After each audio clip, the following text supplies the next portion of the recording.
لە یەکەمین فێستیڤاڵی کورتە فیلم و فیلمی بەڵگەیی زرێبار کە لە شاری مەریوانی ڕۆژهەڵاتی کوردستان بەڕێوەچوو فیلمی دەنجێ لە دوورەوە کە لە سیناریۆ دەرهێنانی هونەرمەند شاخەوان عەبدوڵڵایە و بەرهەمی بەشی سینەمای سلێمانیە لەم فێستیڤاڵەدا دوو خەڵاتی پێبەخشرا.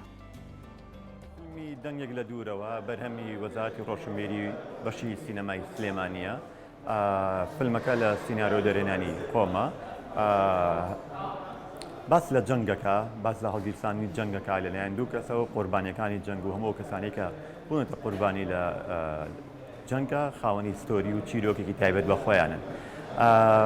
فیلمەکە ماوەی 8 خولەک و نیوە و لە زۆر لە فستیڤاڵەکانی ناوخۆ و دەرەوەی بەشداری کردووە و زۆر لە خەڵاتەکانی بردووە تا ئێستا نزیکەی 12 بۆ 13 خەڵاتی وەرگرتەوە فیلمە و بەرهەمی ساڵی 2021.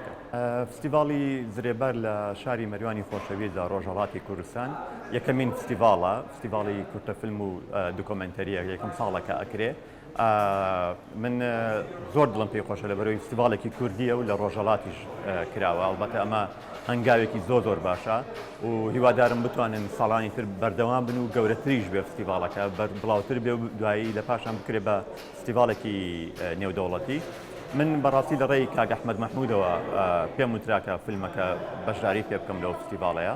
فیلمەکەمان ناد وەرگیرە بە خۆشحاڵیەوە کە لە ڕۆژی 13 مانگ و خەڵاتەکان دابەشکرا بوو بە خاوەنی دوو خەڵات کە خەڵاتی باشترین وێنەگرتن بە ڕێبەری وێنەگرتن هاوڕێی خۆشەویستم خەیبەر لەگەڵ باشترین ئارت دایرەکتەر ئەویژەر هاوڕێی خۆشەویستم کاک بەرهەم تایب.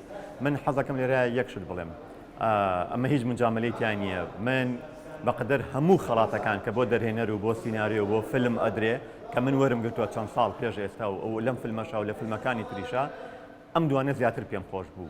بۆ لەبەرەوەی لە کورتە فیلمە ورد ناکرێتەوە لە فستیڤاڵەکانە کامێرە و مۆنتاژ و میوزیک و ئاکتین و ئارت دایرەکتەرمانە ورد ناکرێت. لەم فستیڤاڵەیە وردیان کردەوە کە ئەم دوو خەڵاتەیاننا کە ئەم دوو خەڵاتە بەڕاستی پاڵپشتێکی زۆر گەورە بێت چ بۆ کەسەکان کە خەڵاتەکان وەرگرتووە و هەندانێک شەبێ بۆ گەنجەکان کە بتوانن بزانن کە ئەم ئیشانە ینی ئەهمیەتی خۆی هەیە، گرنگی خۆی هەیە لەناو فیلمە. ستافی کامێرە باش دروست بێ، ستافی ئارت دایرەکتەر باش دروست بێ، ستافی مۆنتاژ، ستافی دانگ، جلوبەرگ، مایکاپ، ئەمانە کە خەڵک زانی گرنگی پێ ئەدرێ خەڵک بۆ یەت نەک تەنها ئەوەی کە هەموو کەسێک هەوڵ ببێ بە دەرهێنەر و بە سیناریۆ نووس بۆ لەبەرەوەی بەس دەرهێنەر خەڵات وەرەگرێت لە کورتە فیلمە ئەڵبەتە مەبەستم بەس دەرهێنەر خەڵات وەرەگرێت لەبەرەوە هەمووی حەزەکە بێ بە دەرهێنەر. نە ئەمەیان گرنگیەکی زۆر تایبەتی هەیە دوو خەڵاتەکە من زۆرم پێخۆشە. دوو کەسی زۆر مستحقن، بەڕاستی دوو کەسی زۆر ماندوون لە ناو زۆرینەی بەرهەمەکانی کوردستان و بە سلێمانی بە تایبەتی. فستیڤاڵ ئیڤێنتێک کۆبوونەوەیەک لە هەموو شوێنێکی دنیاە کە بکرێ پەیوەندیەک دروستە بێ. من بەشدارم لەوێت تۆ بەشداری کەسێکی تر بەشدارە دانیشین قساکەین بەشداریەکەین. پەیوەندیەکە کە دروست بوو ئەم پەیوەندیەکی زمانەوانیە بێ، کلتوریە بێ، هونەری ئەبێ، ئەدەبی ئەبێ، هەموو پەیوەندیەکان دروستە بێ کە ئەم پەیوەندیانە دروست بوو من ئەتوانم سوود لە ئەو فیلمسازە ئەو پرۆدیوسەرە ئەو ئەکتەرە وەرگرم کە ناسیومە لە فستیڤاڵێکی ترا یان ئەو سوود لە من ببینێ. بۆ ئێمە زۆر گرنگترە کە ئەم بەشداریانە بکەین. بۆ دووسێ حاڵەتەیە، یەک ئێمە لە سەرەتای دروستبوونی کاری سینەما و فیلمسازیین، دووەم ئێمە بتوانین بازاڕێک پیا بکەین بۆ کوردستان.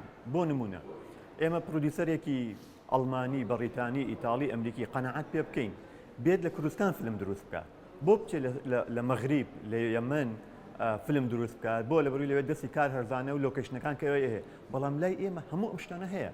شاخی ئەوێ شاخی نزم و بەرزمان هەیە، ئاوی ئەوێ هەمانە، بیابانی ئەوێ هەمانە، دارستانی ئەوێ هەمانە، بەفر، باران، هەتا و بەهار هەموو وەرزەکانمان هەیە. هەر شتێکی بێ گوندمان هەیە، شارمان هەیە.